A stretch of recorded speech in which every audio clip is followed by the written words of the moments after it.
its millions of boys and girls to draw from me the inexhaustible divinity and spread His grace everywhere as does the water drawn from a well. This is my story. The story of the son of Jainul Abdin and Ashama. The story of a lad who sold newspapers to help his brother. The story of a pupil reared by Shiva Subramanya Iyer and Ayadure Solomon. The story of a student taught by teachers like Pandalai. The story of an engineer spotted by M.J.K. Menon and groomed by the legendary Professor Sarabhai. The story of a scientist tested by failures and setbacks. The story of a leader supported by a large team of brilliant and dedicated professionals. I lived on the Mosque Street in Rameshwaram, a city famous for its Shiva temple.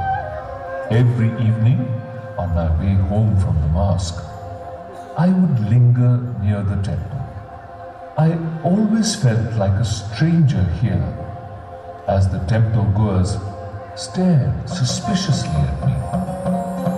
They probably wondered what a Muslim boy was doing in front of a temple. The truth was that I loved to listen to the rhythmic chanting of the mantras, though I never understood a word. There was a strange magic in them. Of course, something else led me there. My best friend, Ramanath Shastri, was the son of the head priest. He sat beside his father at this hour, reciting hymns. Ram would steal a smiling glance at me from time to time.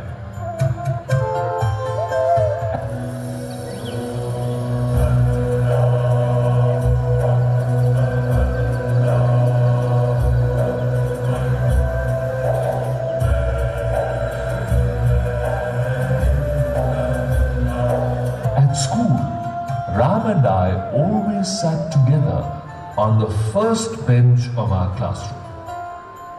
We were like brothers. However, being a Hindu priest's son, he wore a sacred thread, while my white cap marked me as a Muslim. One day, when we were in the 5th standard, a new teacher came to our class. He looked strict. He went around the class, tapping his cane on his palm, and stopped before us. You, the one in the white cap, how dare you sit beside the temple priest's son? He shouted. Go sit on the last bench. I felt hurt. With tears in my eyes, I picked up my books and shifted to the last row. Ram and I wept together silently after school. We thought we would not be allowed to be friends anymore.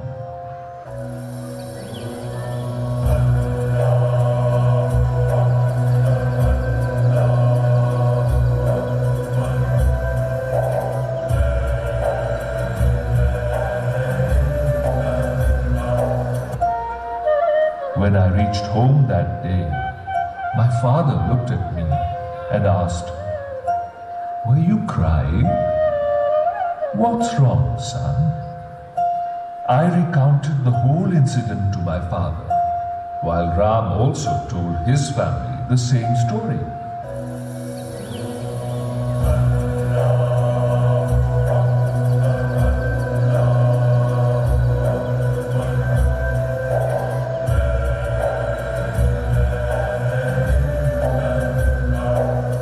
Early the next morning, Ram came running to our house and said, "Father has asked you to come to our house immediately."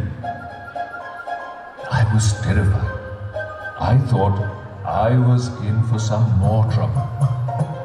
We hurried back to Ram's house. My heart skipped a beat when I saw our new teacher standing there.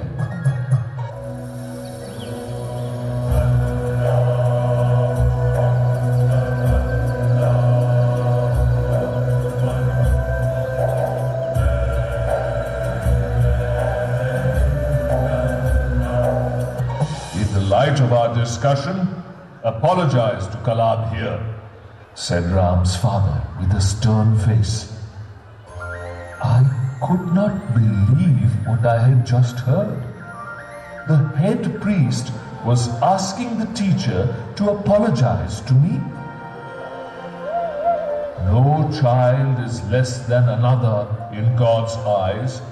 It is your duty as a teacher to help students live in harmony in spite of the differences in their background. You can no longer teach in this school, he said. Our teacher immediately asked me to forgive him. He hugged me and said, I am sorry, Kalam. I have learnt an important lesson in life today. Ram's father saw that the teacher sincerely regretted his behavior and permitted him to continue teaching. From that day on, Ram and I sat together proudly on the front bench. We have remained the best of friends ever since.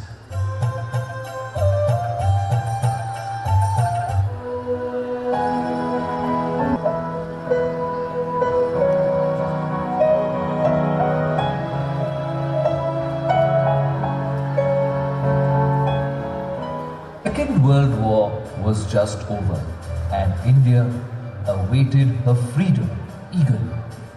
It was a time when the air was filled with the sound of the indistinct buzz of the radio. Gandhiji declared, Indians will build their own India. The whole country was filled with an unmatched optimism.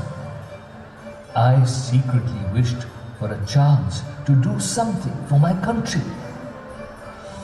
For this, I needed to study in a good school. But I never dared to ask my parents, as I knew they wouldn't be able to afford it. One day, my father came up to me and, to my utter surprise, said, Abdul, I know how you've always wanted to pursue higher studies. Your mother and I aren't highly educated, but we have great dreams for you. Don't worry, we will somehow find the money for you to study in a good school. The Schwartz School was in Ramanathapuram, a bustling town that lay across the sea from Rameshwaram. My brother took me to the school and I was admitted. It was a very good school. When it was hot and humid, the students were made to sit under trees as there were no fans in those days. We would run from under one tree to another when we changed classes. One day, as I was in a hurry, I stepped into the wrong class where my math teacher was taking a class. He glared at me through his glasses and said, "What are you doing in this school if you can't even find your way to the right class? You should just go back to the village where you came from." He then caught me by the scruff of my neck and caned me in front of the whole class. I felt crushed. My family had made great sacrifices to send me to this school. I felt terribly homesick at times, but I was determined to make my family proud. From that day on, I made up my mind not only to be a good student, but to be the best. I studied night and day. Many months later, my dream of scoring full marks in my math exam finally came true. I was thrilled. The next morning, during our assembly, the same teacher who had punished me earlier stood up, smiled, and said, "Whoever I punish becomes a great man." Everyone in the assembly burst out laughing. He then recounted what had happened. He pointed to me and added, "Mark my words, this boy is going to bring glory to his school and teachers." His praise quite made up for the earlier humiliation. I went back home after that semester, and my entire family rejoiced. My mother made sweets, and my father went all over Rameshwaram distributing them. I finally felt that I had done something worthy. But there was still a lot to be achieved.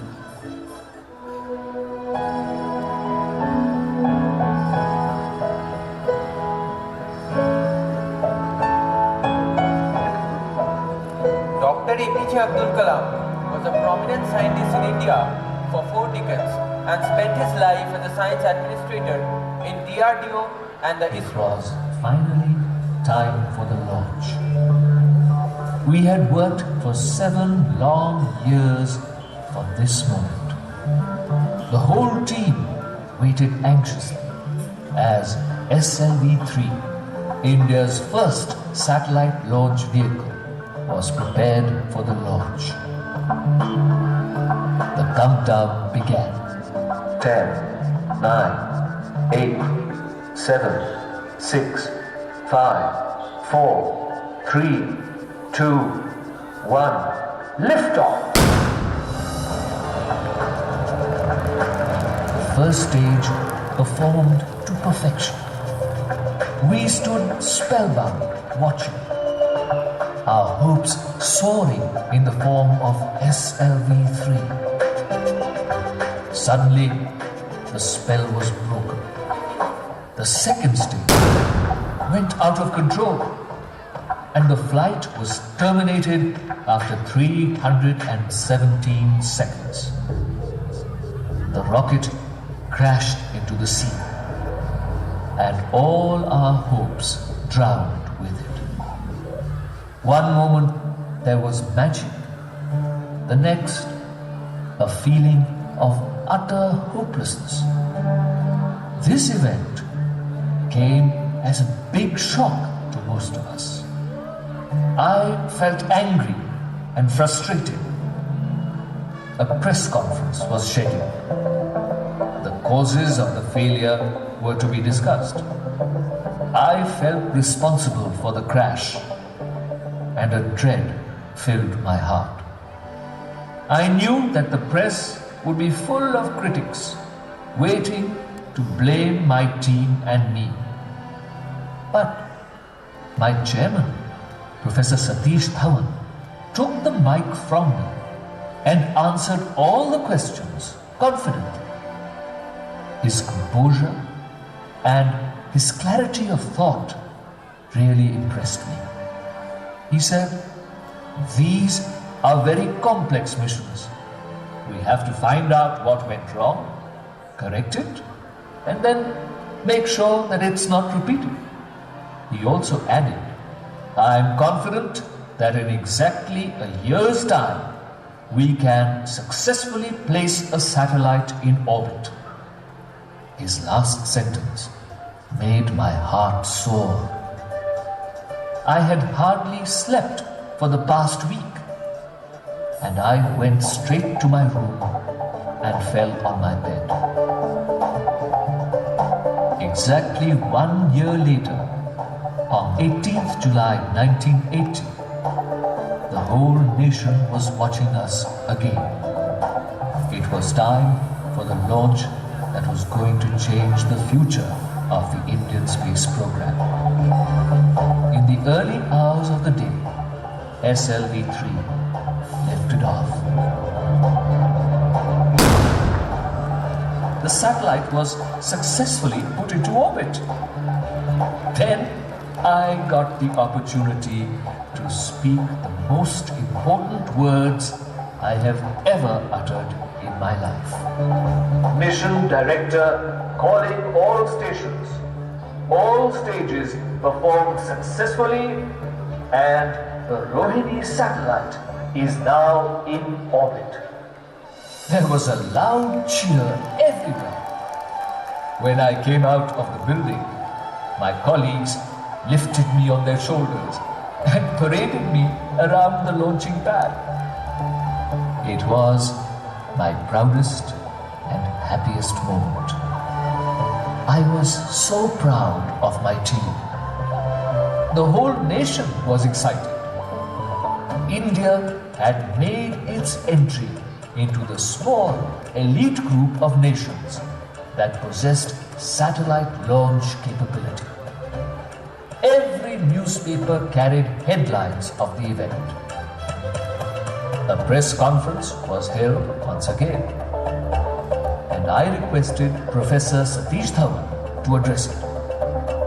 But this time, he turned the mic towards me and let me face the questions.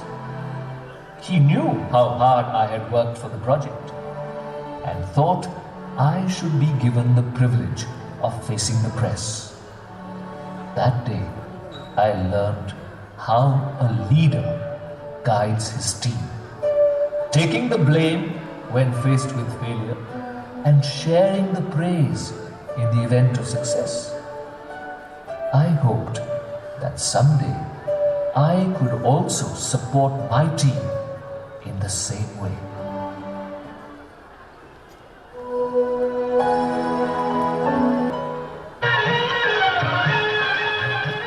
Now, questions.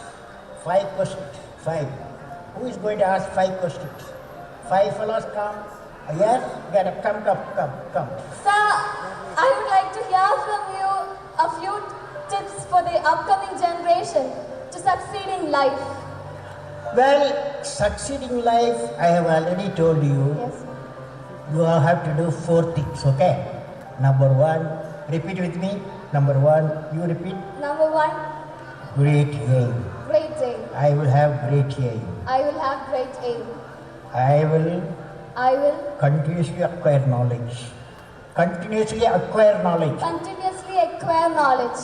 Oh, I will do hard work. I will do hard work. I will persevere I will persevere and succeed. and succeed. Okay, that's the mantra. Thank you, sir. Thank you so much. Okay. You can go. Yes. That's what's your question? The question is that, Uh. sir, can you say a few words to the new generation who are ignorant of the human values like love, compassion and gratitude? Can you say a few words on love, compassion and gratitude? Okay. Now, love emanates from parents. That cannot be valued. No value. It may be millions of rupees also you cannot buy. It comes from parent, father, mother. Okay? That's why today you took a oath.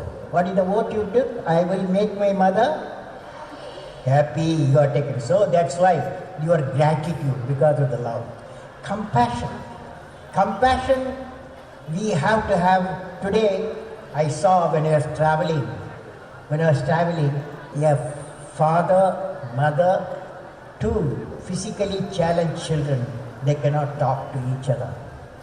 But when they entered in the aircraft, the whole aircraft passenger, everyone was showing the love and affection, compassion to the two children who are physically challenged. That's compassion.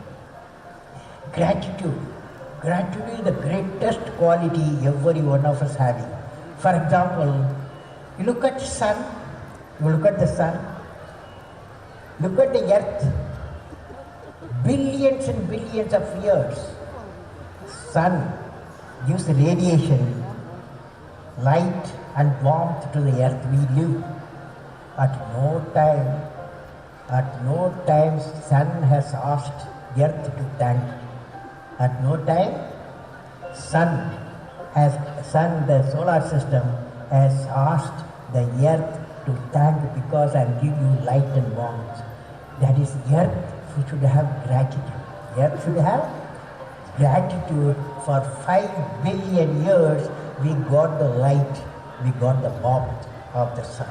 You follow? Good question. You follow, you are a young fellow, you asked a fantastic question. You are a good fellow. Next, please. Good evening, sir. Which class you are studying? I am studying in 10th standard and my name is Vanat Isaac. I am representing Mount Bethany Public School, Kumbada, Pathanamthitta. Fantastic. Next year, what subject you are taking? Biomax. Biology. Dr. APJ Abdul Kalam observed that the ignited minds of youth are the most important and powerful resources of a self-developing and reliant nation. Though the world has lost the physical presence of this stalwart, eminent genius in the year 2015, he will continue to remain immobile in the hearts of millions of Indians ever after. Thank you.